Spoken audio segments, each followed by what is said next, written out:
Hi retro fans, so today's a bit of a doozy. We're going to be unboxing an Atari Jaguar stored for 26 years.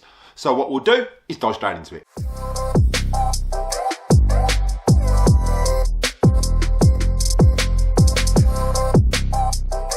And don't forget, everything using my videos, there are links in the description below for the best place to get all those gaming products. Make sure you check those out at the end of this video.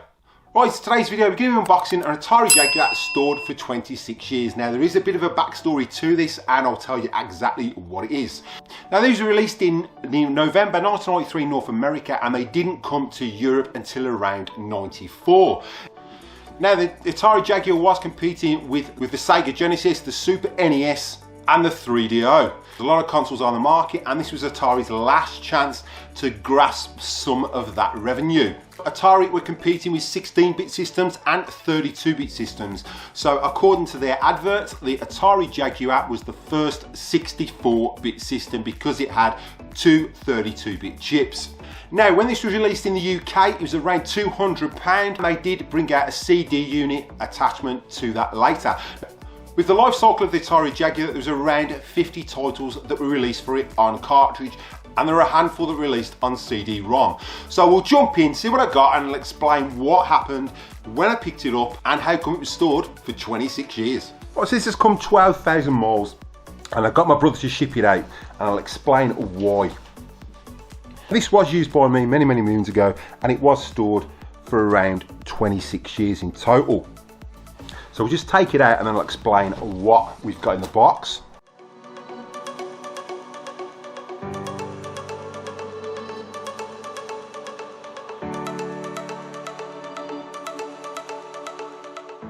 So you're probably wondering how come I'm only just getting this system.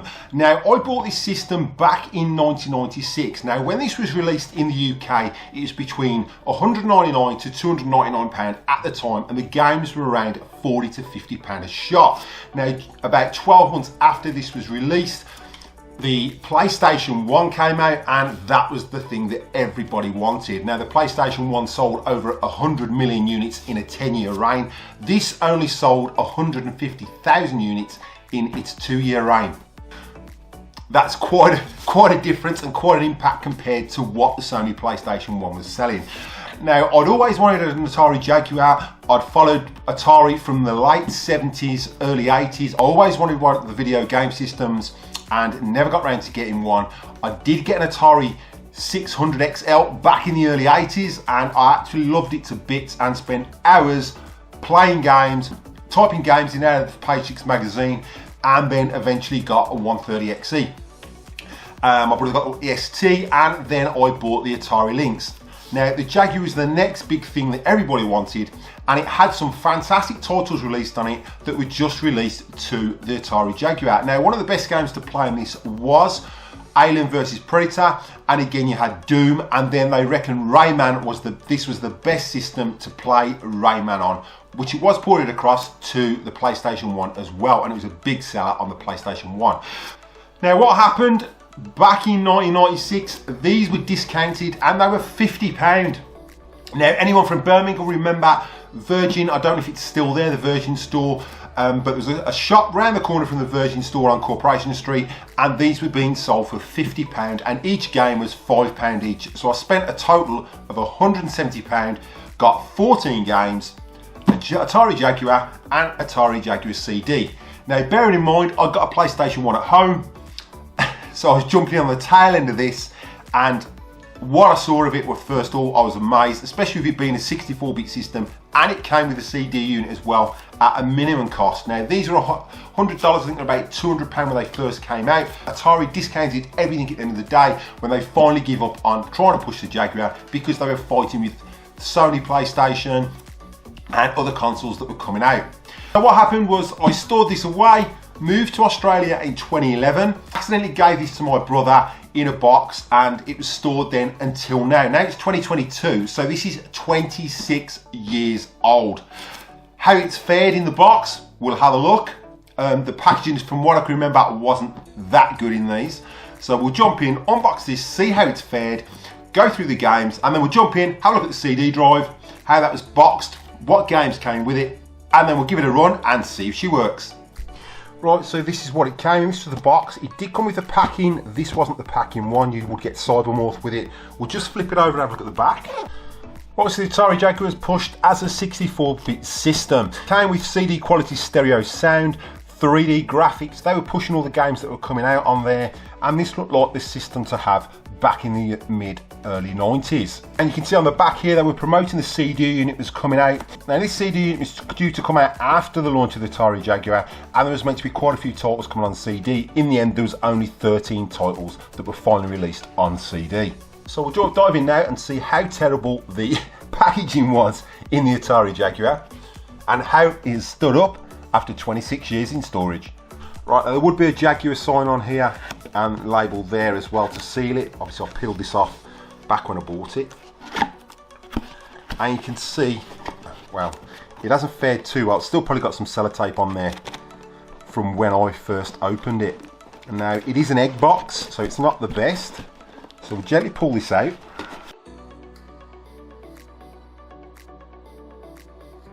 Right, so it came with an Atari manual telling you how to set it up.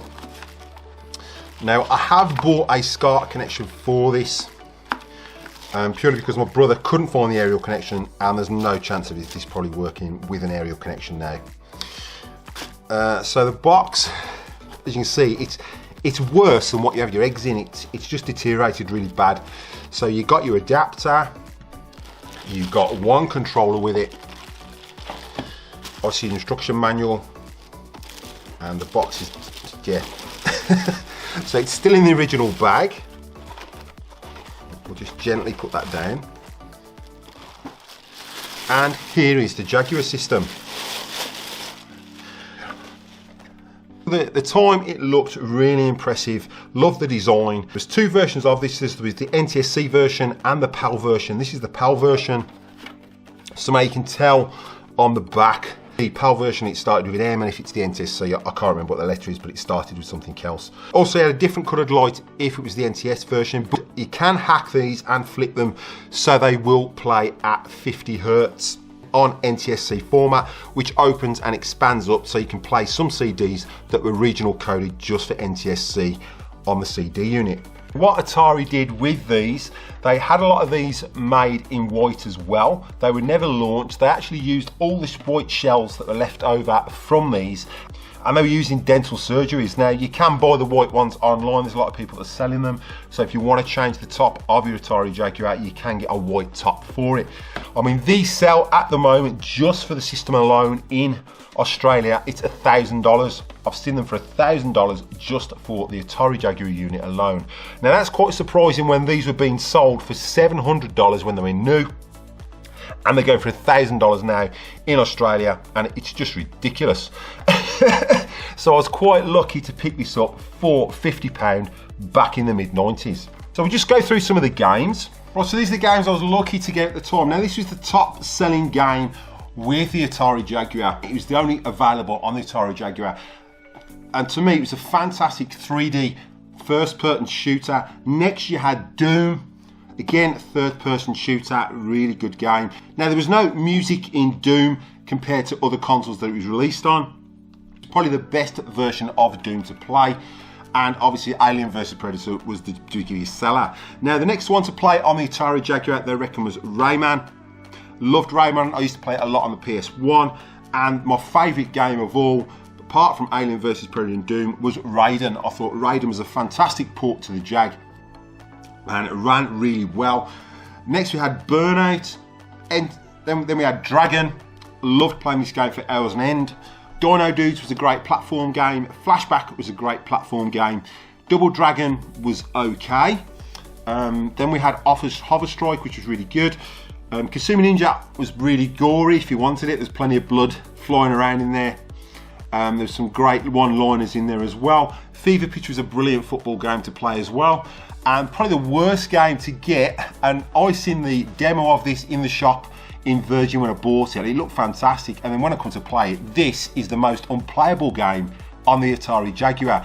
Compared to the port that came out with the Atari Lynx Checkered Flag was probably one of the best games in my opinion, next to Blue Lightning.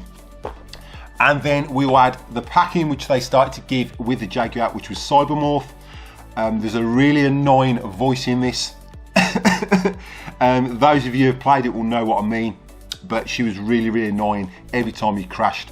I can't remember what she said, but it was really annoying. So we've got some great games to test out on this system, and hopefully it all works after 26 years. So we'll dive in now and have a look at the CD unit that's available and what you got with that. Right, so this is the doozy. Now, Atari were hoping this would be the saviour of the Jaguar. Now, sales were plummeting with the sale of the PlayStation 1 and the Sega Saturn. The Atari Jaguar was on a downhill slope. Now, this is meant to be the saviour, and this came with apparently $100 worth of free games. And it was an add-on that was really needed at the beginning of the Jag. So I open this and see how this has fared on that 12,000 mile trip. From what I remember, the packaging was the best, but this did have styrofoam in it, which was quite surprising. I think I put some extra in when I packaged it away in the UK. You've got your packaged games here, and you've got your adapter to charge it, and the CD system, yeah, it wasn't fitted very well. And you can see a bit of styrofoam here. There was a piece that went on top, which I think is still there, but I did put some around it from what I remember. So we'll just pull this out. But you can see there was nothing holding this in place really, just this styrofoam. And then what you had was a little bit of styrofoam that sat on the top, just to hold it in situ. Right, so at least we've got styrofoam in this and not that crappy egg box packaging. But again, it was quite loose. There's not a lot supporting that. It's just supported there. And it's still in the regular packaging, so just take that out. Then you've got the book, CD unit. A lot of people call this the toilet seat. You'll see why in a minute when we attach it to the Jag, but I thought it was quite a nice design. When you opened it, it did pop open. Now these are prone to breaking as well, and there's a lot of issues with the CD. When people were using these, because they had a PlayStation, they were used to clicking the CD drive down.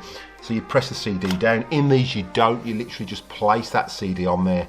So if your CD drive isn't working, try and just prise this wheel up, and that's normally 9 times out of 10 what's wrong with it. Someone's pressed it down like they do with a PS1, and that's why it's not working.